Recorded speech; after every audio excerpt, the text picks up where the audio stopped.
Well, hello, my name's David Jackson and I'm the Artistic Director of BBC Cardiff Singer of the World, and I'm sitting here in Cardiff where it all happens every 2 years. And I'm very lucky to have with me Ingrid Surgenor, who has been one of the official accompanists of Cardiff Singer since the very beginning. She's been associated with it for as long as any of us has. And currently is one of the people who helps to choose the singers who come to Cardiff. Indeed. So you're thoroughly involved with Cardiff Singer and a bit of a Cardiff Singer groupie and lover, I think. Yes, absolutely. I mean, I was asked to do this way back in 1983 when for the first competition, and I'm now involved on the selection panel and have been for the last 6 competitions, I think, which is very interesting, a completely different task, but from being official accompanist. But again, very satisfying. So how did you first get to hear about Cardiff Singer? Tell us exactly what happened. How did you get involved? Well, it was very interesting. In Cardiff, there was a new hall that was opened in 1982. And Mervyn Williams, who was then at the head of music in the BBC, and Geraint Stanley Jones were given the task of putting this hall on the map. Now, if anybody knows anything about Wales, you'll know that everybody sings in Wales, and it's very important in national culture, really. I mean, it is the land of song. It is. They're not kidding when they call it the land of song. Definitely not. And so it's definitely, for instance, in schools, in churches, in villages, they have what's called an Eisteddfod, and this Eisteddfod is a cultural festival which includes singing and poetry and people who write poetry, people who write music, but it's something that is normal in everyday life, really, in schools. It's really very unusual, I think, in that respect. And children in Wales are brought up performing. They all expect to take part in these things, because Ingrid is actually from Ireland and I'm from Scotland, and we are not really like that.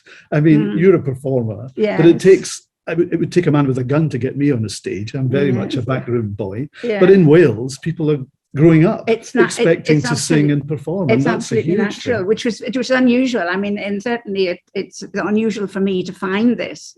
And of course, Mervyn Williams was steeped in all this history, and he decided when they wanted to put St David's Hall on the map, they said, why don't we have a giant Eisteddfod, which is a giant sort of world competition. And initially, when the name, the Cardiff Singer of the World, was put forward, everybody thought, oh my goodness, that's a bit grand and self-important, etc. But in fact, it was. Well, it set the level, didn't it? I mean, it meant that we were that ambitious. That ambitious from the to word go. Yes, absolutely. And I think one of the very important aspects, which is interesting to note, is that the first competitor on the first competition was Karita Matala, who the now famous, she became famous quickly, really world famous Finnish soprano, and she was brought to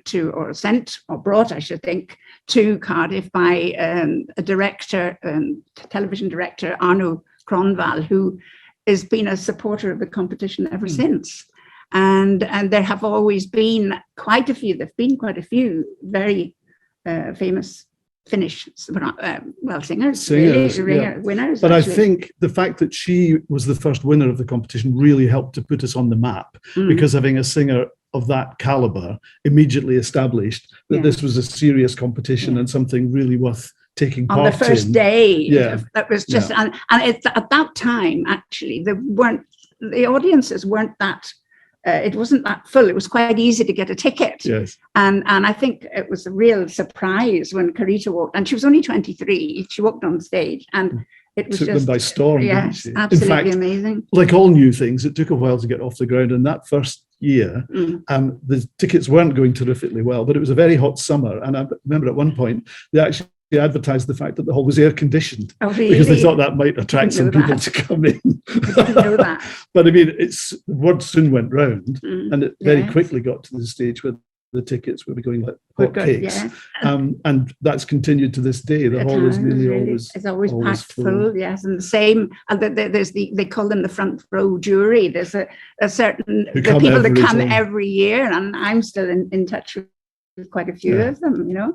So Ingrid, what did you think then when you first met the singers? You know, were you struck by the quality of the singers? What was it like meeting them and working with them? Oh yes, I mean in fact, Carita Matala was one of the first singers that I did meet to rehearse. In fact, it was quite interesting because it was organized quite quickly at the beginning, and it turned out that I was the only official accompanist who was available for the final.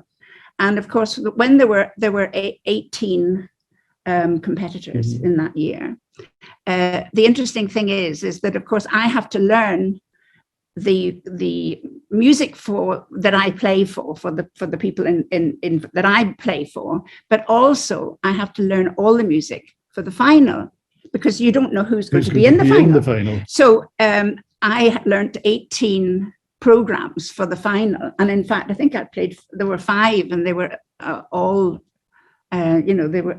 I think they all did stuff with so you'd had to learn all of that music, in case you needed to play it. And that's one of the difficult aspects of the learning process. The preparation is, it's huge, really, because when they arrive, you don't have. Maybe you have a week or 10 days to get to know somebody, but you have to. And to form that relationship between the pianist and the singer, that's quite a intimate, important relationship. You need to get to know them quickly. So it's a bit like sudden marriage, a shotgun wedding, really, rather than the normal. Exactly. And the other thing is that the people who come to Cardiff, they'll bring repertoire that they want to show off their qualities. They might want to bring something unusual. So from your point of view, this will be a lot of new music. It's not. I mean, there probably is quite a bit of familiar music, but there's probably a big proportion that you might not know. And I mean, for instance, it may be in a different key to what I know it in. You know what I mean? So that takes some learning. And initially, I remember on one occasion, having learnt all the music, I think there were something like Shostakovich or Rachmaninoff songs, and somebody about a month or maybe 2 weeks or 3 weeks beforehand decided to do them in a different key, and I had already learnt the music, and that's quite a challenge. It's quite a challenge to do that. Yes, exactly. What special memories do you have? Are there any singers or moments that really stand out from all the years that you used to play? Gosh, I think what's really interesting to say, first of all, is that Mervyn Williams, who was the initiator of the competition, he always used to say that everybody that came to Cardiff was a winner. And it felt always very much, in the beginning, it didn't feel like a television program. It felt like a concert, and I remember thinking in the first 2 or 3 years that I was totally unaware of the television cameras. The more as time went by and it became more famous and became more of interest from the point of view of the wider audience, it started to become a bit more nerve-wracking because you were aware of that. And the coverage became more sophisticated in the terms of, building a bigger set, having a lot more cameras, having experts coming to comment on what you were doing. Yes, there was none of that at the beginning. And so it really felt. It has developed a lot.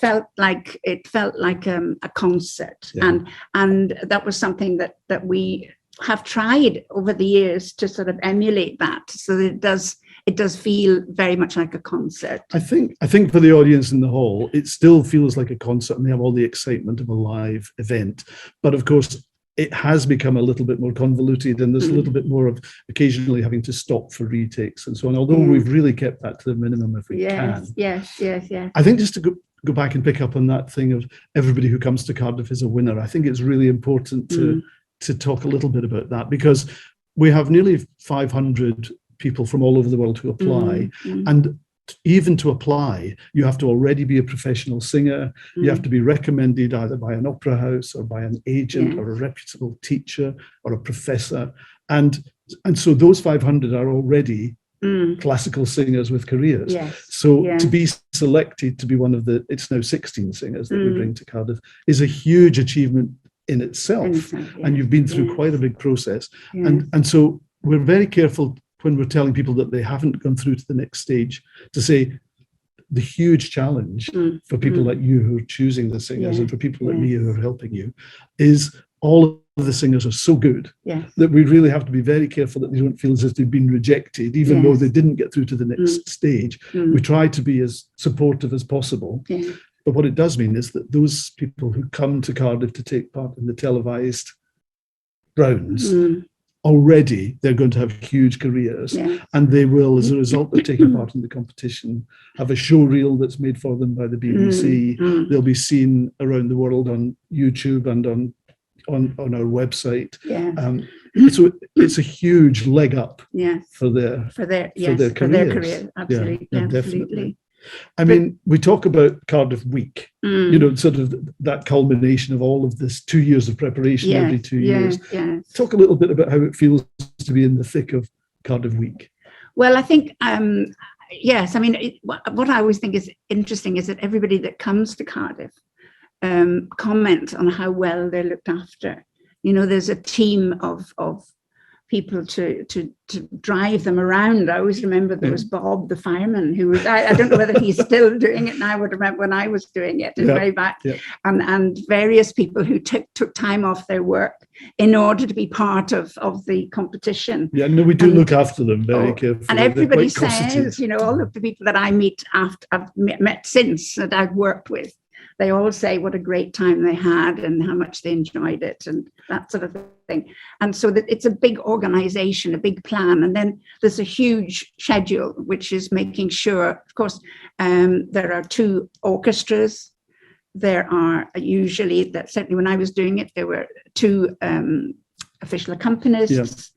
And all of that has to be, all that has to be tied in and worked out, and also from the point of view of where you rehearse and, finding the right, being in the right place at the right time, all that sort of thing. And and from my point of view, I think the main thing from Cardiff Week point of view is that I had to be absolutely, totally prepared with everything learnt thoroughly, so that when I met the singers for the first time, there was no question about what and in a way I learned in a way that I tried to be as flexible as possible, so that I think they come and it's their job to do what they want to do, and I'm there to facilitate that.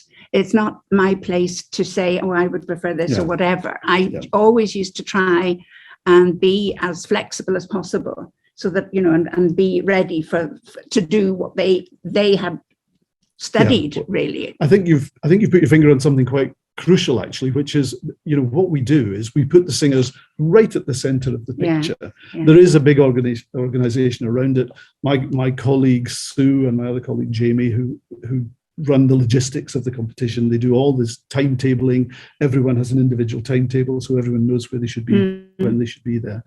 But actually the singers shouldn't have to worry about anything. There's always somebody there to take them to the next stage, to help them, whether it's with food, they might have special diets, with where they're staying, what they're wearing. We do their hair and their makeup, they're wearing, all of that sort of stuff. So there's a huge amount of that. But I think I hope the reason is that the singers have a good memory, and we keep in touch with them over the years, is because we all love singing and we love the singers, and we put them at the heart of it all. So it's kind of all about them. That's right. And you were asking about different people that sort of stand out. One in 1997, I think it was, the Chinese mezzo Guang Yang. She and I became really, it was one of those, sometimes you meet somebody, you immediately get on with them straight away. And she had no English at all. So this was another thing about Cardiff Week. There's a series of interpreters. Remember the Chilean ones, Nelson and his wife. And then there was this Chinese interpreter who was there. But somehow it's very interesting once you actually start to to perform and you're looking at a Schubert song or a Schumann song or something, nationality or language really doesn't come into it. You know, the music really takes over, and you get the sense when somebody, you know, it doesn't matter. Yeah, it's the universal language of music. And this is the great thing about Cardiff Singer, is that every single nationality is represented, you know, and which is great. But Guang was an absolute character. And the other thing about Cardiff Week is that, of course, the jury is staying in one hotel and the singers are in another hotel. And in the singers' hotel, there's an office, isn't there? And this, you know. So anyway, evidently, just before the final, the interpreter came up to Guang and said, Guang said, do you know about your phone bill? And of course, in those days, there weren't such a thing as mobile phones and free phone calls, etc. So she'd be phoning from her room in the hotel. She'd been phoning from her room in the hotel to her boyfriend or husband or whatever. And he said, your bill is £900. Well, that was 50. And that's 20 odd years ago. Yes, 27 years ago. And he said, you'd better win the competition. So that was true. Yeah. And the other thing about her was that I said to her, because when we were working, and you know, you say things that are positive and you know, from your point of view and how you react. And I said to her, I said to her translator, I said, she gives me goose pimples, you know, and I don't know what that is in German either, but it's goose pimples. Anyway, and I said, can you tell Guang this? And he said, oh, chippy gooda, like this. You see, this is my Mandarin is not very good. But anyway, now when I meet anybody Chinese, I met somebody last week when I was working and I said, I've got 2 words of Chinese. And it's chippy gooda. And they say, what? And then I say, oh, chippy gooda. It's not probably the most useful word to have in a foreign language, but it's certainly going to be a conversation starter. Exactly. Yeah, exactly. But Guang really did win the hearts of everybody, and she won the competition in 1997. She did, and she was an interesting one because I don't think she had been outside China, and I don't think she had ever sung with an orchestra, and I don't think she had ever sung as a German lead, and maybe only in you know. But there was an amazing. She just rose to the occasion. She rose. I mean, it was just it is quite interesting that the singers, they come from such different backgrounds, different parts of the world, and some of them will have been singing in opera houses, singing with professional accompanists, giving recitals and performing everywhere. Others, they come from a background where there's maybe not those opportunities. You know, they come from parts of the world where it's very difficult for them to get very much in the way of performing. And we're hearing the immense potential there. Yes. As time has gone on, we do tend to be selecting singers who are a little bit more experienced, because one of the things that we've learned is the competition is of such a high profile and such a lot of people are paying attention. The people who come to Cardiff and take part will immediately be asked to sing all over the world. They'll be asked to sing in opera houses and so on. And if they don't have that experience, it can be really difficult and they're not really making damaging for them. Well, I think the other thing is they're not able to make the use of it. Yes, that's the important thing, is that it needs to be something that is of use to them, and they have to be ready to take up the possibilities that are, and it's not only, I mean, it's as I said before about everybody being a winner.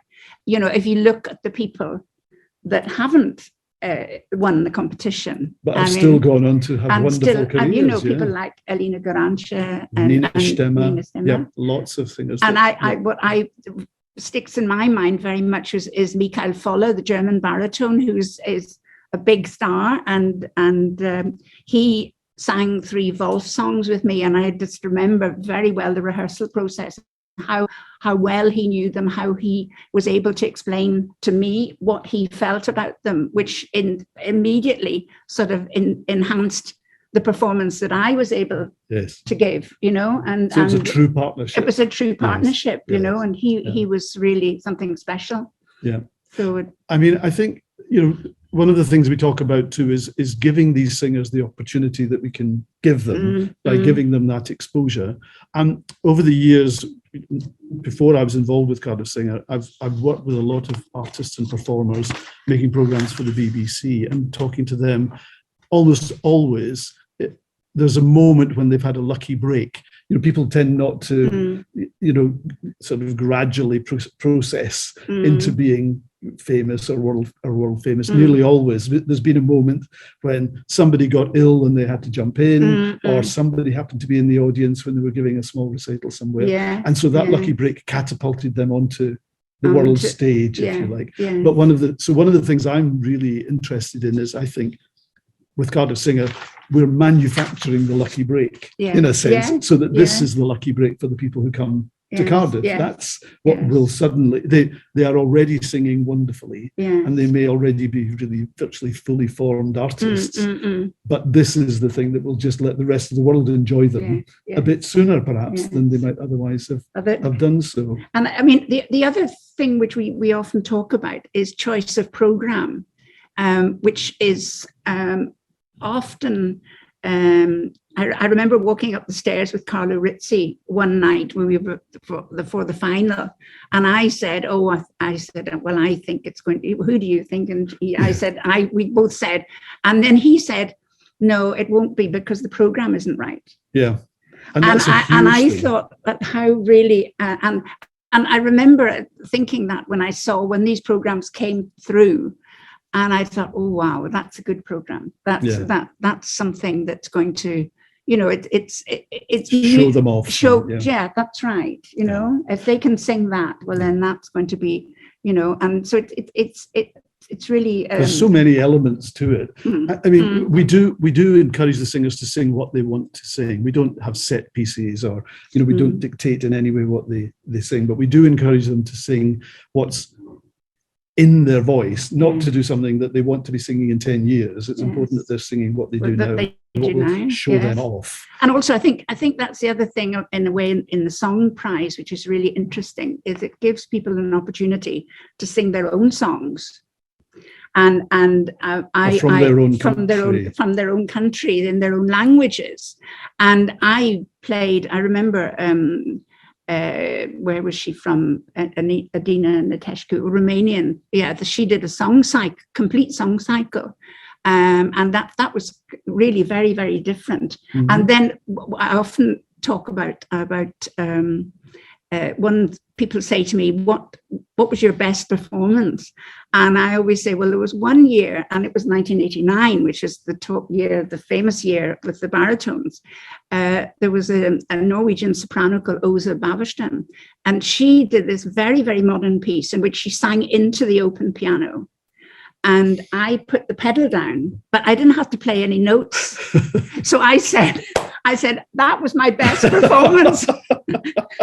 There was no wrong notes. There was no wrong notes. There was no wrong notes. So I mean that was, and people talked about that because it was unusual. Special. And it was brave, really, Yes. But then there's the Korean Dae-san No, who won the Song Prize way back in 1999. He did this amazing song, Korean not cycle. It's a big shena, really.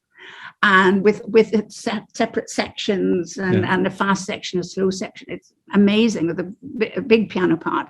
And of course, he won the Song Prize. Yeah. And I work with quite a lot of this South Korean singers. There are many great ones. And when I meet them for the first time, I play this song, and they say, "How do you know that?"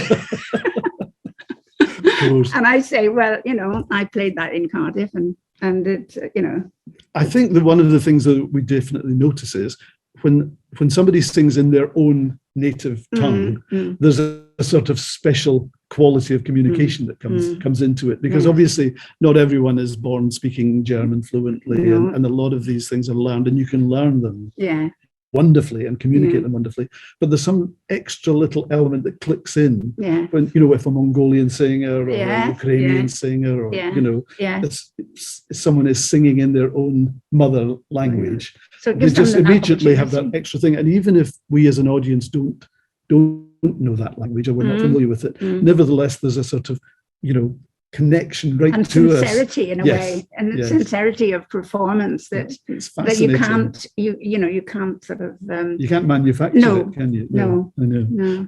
What qualities would you say make a singer of the world? We have this phrase, singer of the world. What do you think it means, and what do you think a singer of the world is? Well, I think what I always say to singers when I'm working with them is there's two separate things when you're a singer which makes you different from an instrumentalist, and that is that you are the instrument. It's inside you. That's your instrument, and it's not an intellectual thing. It's a physical thing. It's all about the air and the space and the resonance and everything. It's your body as such. Yes, there's nowhere to hide. There's nothing else to help you. It is you, really. And then there is you, the performer. And that is everything else. And so that is the color and the musicality, the acting, the feeling, the sincerity, everything that goes into it. And somehow or other, it's a matching the two of those together so that you have somebody who has a great voice. And then you have somebody who is able to, at the same time, be a natural, sincere performer. And I think that's a singer of the world, is somebody who does that at the same time. I don't know. No, I think that's a really good way of expressing it. The other thing I think with song particularly, which is the area that you've been so involved in, is there is nothing other than the voice and the piano. There's no costume, there's no orchestra, there's no special lighting or makeup. So the singer has to really just stand there sort of naked almost, as it were, in front of the audience and just tell that story with nothing really but their expression and their voice. And I think tell the story is a very important aspect of it. Be their own scenery and costumes and makeup and bring all that to life for the audience. And that's an incredible gift to be able to do. But then also, I think when they're singing operatic items, they've got to somehow or other imagine that they're on stage, and that's what people always say, that it's more difficult to do an audition or to do an opera in front of an audience rather than have all the costumes. You haven't got everything that's involved with that. True. Ingrid, how did you get involved with music to begin with? You come from Ireland. Tell us a little bit about how you got started, where you come from. Well, we had a piano in the front room, and when I was small, I think I always wanted to go in and play. And so consequently, my parents organized piano lessons for me. I had a great piano teacher when I was little. She was really encouraging, and she didn't talk too much about scales and arpeggios and the things that you didn't want to do when you were 5 or 6 or whatever. And what was very interesting was that every lesson involved sight reading. Yep. That stood you in good stead. Which stood me in really good stead. So that was great. And then I have a much older brother who is a clarinetist, and he's an amateur clarinetist, he's a teacher and an amateur clarinetist, but he always looking for somebody to play things like Brahms sonatas and that sort of thing. Gosh. And so, I in at the deep end. And then my best friend at school, she studied violin, and she went to Manchester to study violin. And so I played for her. So initially, when I then went to the Royal Academy in London, and initially played for instrumentalists. So you've always been a collaborative pianist, really? From the beginning, yes. It was, I don't know, it sort of suits my personality, I think. I love people, I love working with people.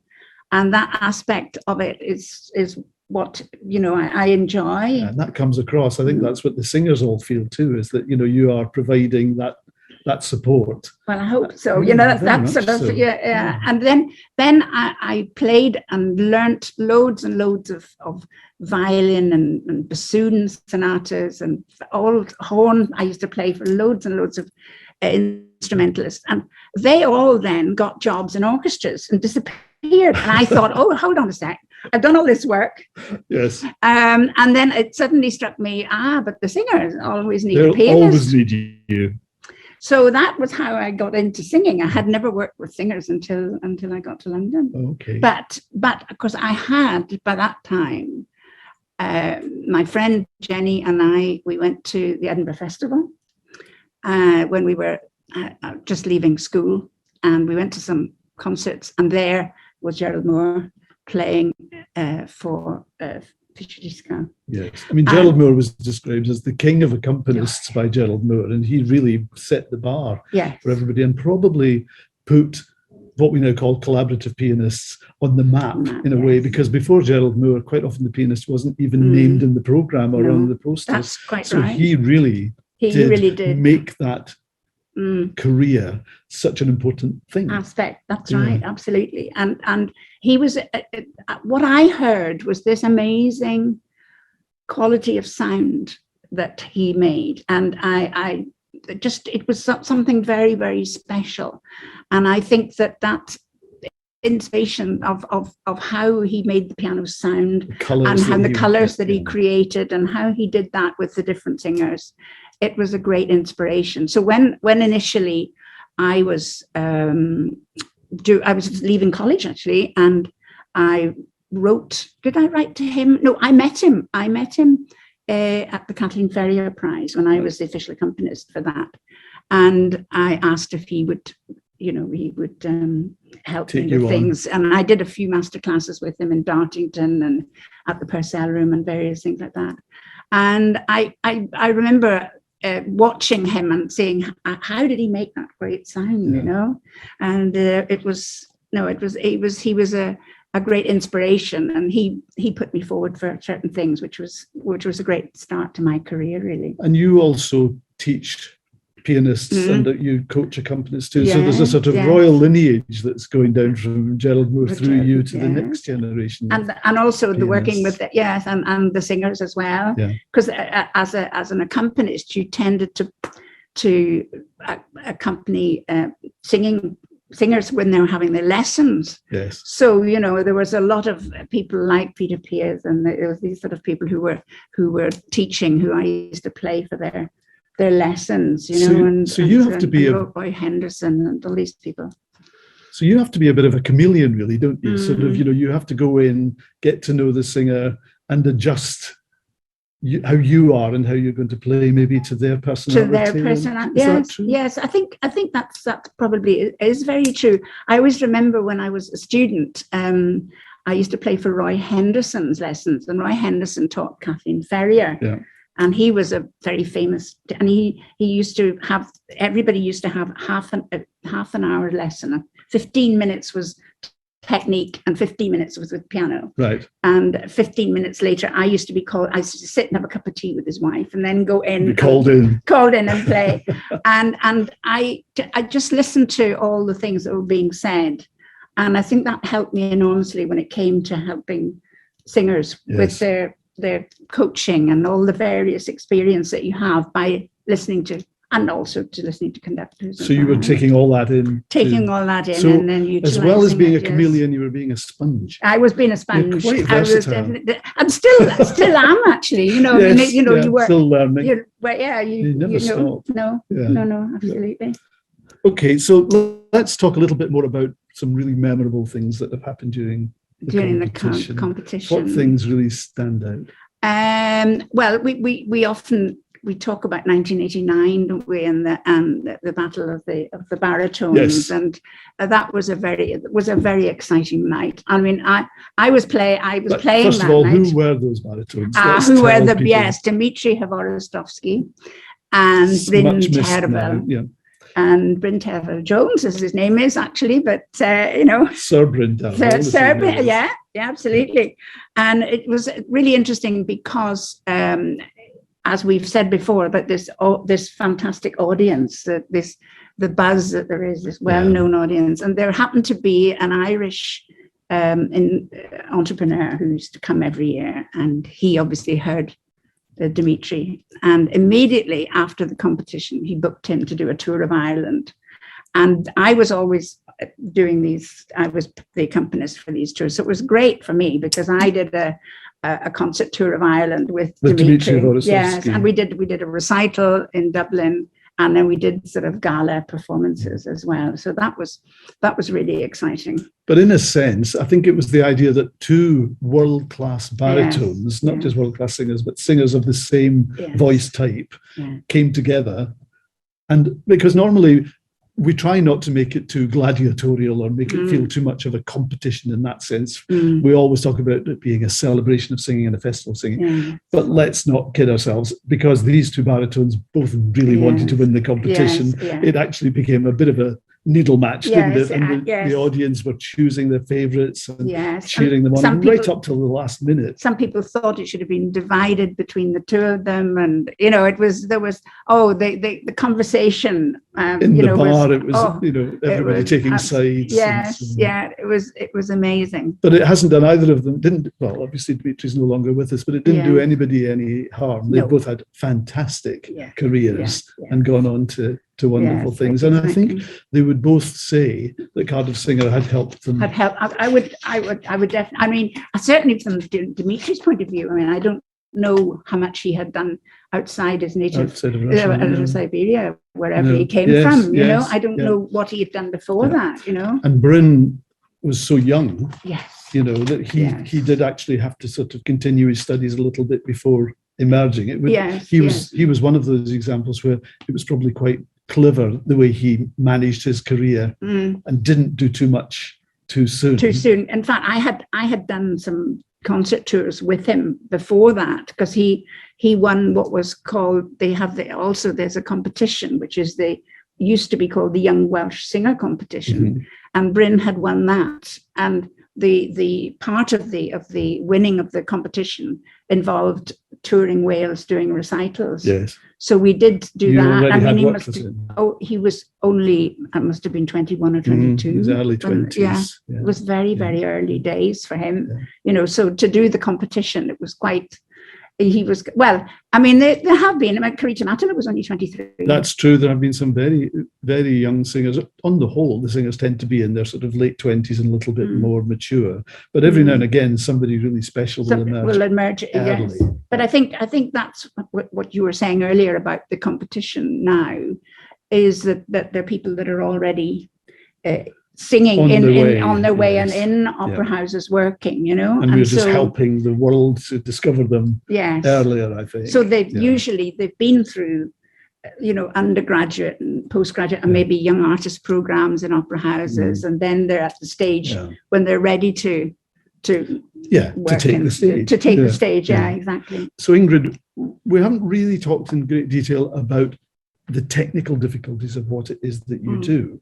Some of these accompaniments, as we should call them, really, to songs and to opera, are of concerto difficulty. They're really virtuoso pieces. If we think about Rachmaninoff songs or Mettner songs, some of these and Schubert, of course. Yes. So talk a little bit about, first of all, does your heart sink when you see some of these? This is it's a good point, actually, David, because I had sort of tried to avoid Erlkönig by Schubert, and the programs came through one year. I can't remember when it was. It must have been about 1985, something like that. And I could see, as I say, I used to do 2 of the evenings, and the other accompanist used to do 3 or 3 and 2 or whatever. And it wasn't, the person was going to do it in a final, but it wasn't on my evening. And I thought, great. I'm spared, you know, spared that. I got a phone call about 6 weeks, and I was going to work in Europe, 6 weeks before the competition. And something had happened with the person who was one of they had to change the nights because somebody wasn't available or something or other. And the Erlkönig was going to happen on one of my nights. It was a Chinese guy who was going to do it in the very lowest key that's written. That's the other thing we should say. It's not just that these pieces of music are so incredibly difficult, but as a collaborative pianist, you have to be prepared to do them in a variety of keys. So it's not just enough to learn it once. No, exactly. You're going to have to do it in a variety of different positions, as if it wasn't hard enough already. Exactly. So anyway, this was this was one of those evenings, and I think that's something that's important, is that I had to learn all the final night programs, because you don't know who's going to get through to the final, and you don't know that until the Thursday, and then the final is maybe Saturday or Sunday, whatever. There's not time to learn that, so you have to be up to speed. Got to be prepared. But got to be prepared for all of it, you know. So anyway, this Erlkönig was the final program, was of the Chinese contestant, and as I say, I was going away, so I had to make sure that where I was, there was going to be a piano, so that I could build up, because this is stamina thing, really, with Erlkönig. It's you know, and how you cope with all the repeated sort of athleticism as much as anything. It's so tricky. It's very tricky. But anyway, of course, he got through to the final, didn't he? And then on top of that, at least your work wasn't wasted. Well, it wasn't wasted. But then it was the very first thing I played on that night was that, and I remember sitting there and thinking, you know, going and thinking, oh my goodness, you know. And then there was another occasion. I mean, maybe just in case people who are watching this don't know, Erlkönig, there's an argument that it's possibly one of the greatest songs ever written, but it's a real kind of Everest of pianism too, isn't it? It's incredibly difficult, lots and lots of repeated octaves in the right hand, and very, very busy, powerful left hand. So it's a real tour de force. It's a tour de force, and I've got a very small hand, and so it was. I sort of developed a method of doing it by sharing the notes between each hand, just to give a bit of relief to get relief to the wrist, really. And that was, you can see that if you watch it, you can see me swapping over and that sort of thing, just to make sure that I did actually play all the notes, you know. But it's quite complex in that respect. And technically, it's hugely difficult, but also.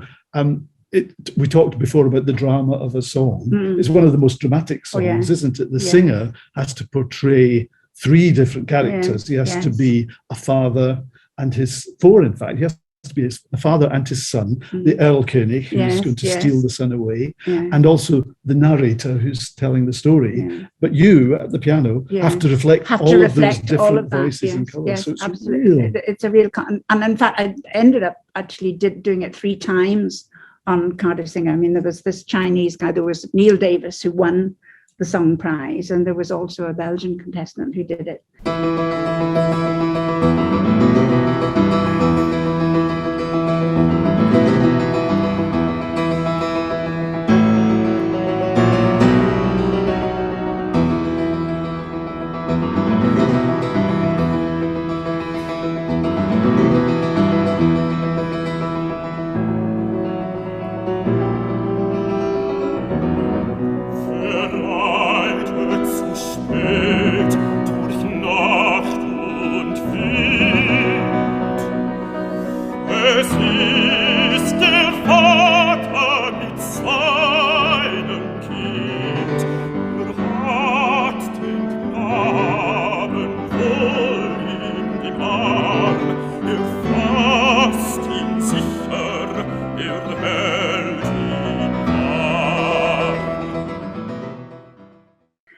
So there was, and then of course there's something like Spring Waters by Rachmaninoff. Is a very like a piano concerto, like a concerto. And there was something interesting happened with that, because I always remember Anna Williams, who was the administrator at the beginning of the competition. She was very, very thorough and really set up the competition to be what it is today. She set up the competition, and she was amazing, and her organization and all that. And she used to write to me about a month before each competition, and all she used to say was page turner. And she knew that I wasn't very keen on page turner. I was the world's worst page turner myself. And so I used to get nervous for page turners. So it was always a worry. So anyway, this particular year, the person who was my page turner had a long sleeve dress on. And when I was doing the Spring Waters, I went with my hand to do the bottom note, and I played the bottom note through the sleeve of her dress. And I remember, and I'd been going well up to then. Well, this didn't make you love page turners anymore. No, it didn't. Certainly didn't. No. Let's talk a little bit now about the fact that in more recent years, I've asked you to help me to choose the singers. Although I'm the artistic director, I don't choose the singers because I have to work with them when they come here, and I feel as if I should be neutral territory when they get here. So I'm not sitting in judgment on them. But you are one of the people, and maybe it's lucky, but maybe sometimes it's unlucky. It's such a difficult job to choose. So just tell me a little bit about how that's been. You've been doing this since 2015. 2013, I think. 2013, yeah, no, you're right. Is it that right? Yeah, I think it was that, Yes, I mean, it's fascinating task, because it's quite interesting, because no matter how many people you get, maybe 400, 500, whatever, we look at them all on the recordings. And it's interesting because from my point of view, the really fantastic ones stand out straight away. And so you don't have any worry about, there's no doubts about that top level. Top level, they sort of stand out. And then there's the ones that aren't quite ready for it, so they're also, but there's the very much larger section in between. Yes. Which is because, as we've said, there are no bad singers. No, there's nobody who is already a wonderful singer. But the really star ones, of which there are really only a handful, probably, you can spot them immediately. Yes. That middle ground, yes, exactly. The middle ground is a tricky one. And so then it comes down to musicality, voice quality, sincerity in performance, choice of music sometimes, Yes. And it's not the X factor, as we call it, which is something you can't even quantify. You can't, exactly. And so it's very exciting for me when eventually, we get into June and I'm able to go and see what they're really, the fruit of your they're really hard like. work. Yes, exactly. I mean, I remember one occasion when we were in the BBC looking, and it was, I'm going to say this wrongly, which is Amartushin Enkbat. Oh yes, a Mongolian baritone who's singing all over the world now. And he sent us a recording of his of Il Trovatore in his theatre in Ulaanbaatar. And it was, it was just fantastic. Yes. But I mean, that was quite a good example of the fact that the videos that people send in, some of them are very, very polished and professionally produced. Some of them are very much not. And it doesn't really matter as long as we can see and hear them. Something that's done on a phone will be just as effective in its way. And with Amra, as he's called, this was really taken from the side of the auditorium, with him singing in the middle distance. And I remember you saying to me, if he's really as good as that, this is a world-class voice.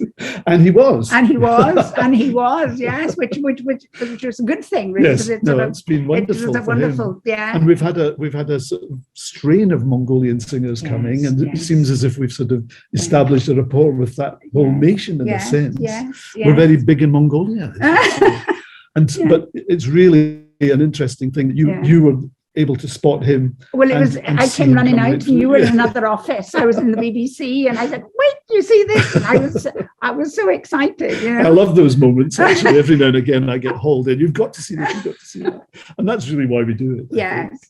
I mean, it's such a subjective thing. Oh yeah, of course. And that's one of the reasons, though, that it's not just you. Oh no, absolutely, no, quite. By the time our singers come to Cardiff, 7 experts have listened to them at different stages. So that's why, again, it's a real achievement to come to Cardiff and have gone through, people including Dame Kiri Takanawa, casting directors, radio producers, casting directors from opera houses. Lots and lots of different skills and qualities come into it, listening for different things. And so that means that by the time the voices come, they really are quite special. Yes, exactly. But now here we are sitting on YouTube talking about this new Yes, YouTube I channel know. that Yes. Cardiff Singer is about to launch. Yeah. And it's such an exciting opportunity Oh, because it's we've amazing. been lucky enough to be involved in this, you since the Yeah, beginning, me yeah. since 1997. Yeah. And so many riches and so much Yeah. wonderful material going Yeah. on there. Yeah. And there are people all over the world who are Huge. interested Yeah. in this music. Yeah. And finally, they're going to be able to get to see it whenever they I know. want to via this new YouTube channel. It's an amazing opportunity. Yeah. And also to find out about the background as well. It's not just about seeing the performances, you know, and I mean, to be able getting to know see how things work, yes. taking a peek behind the curtain, yes. as it were. Yes. Yep.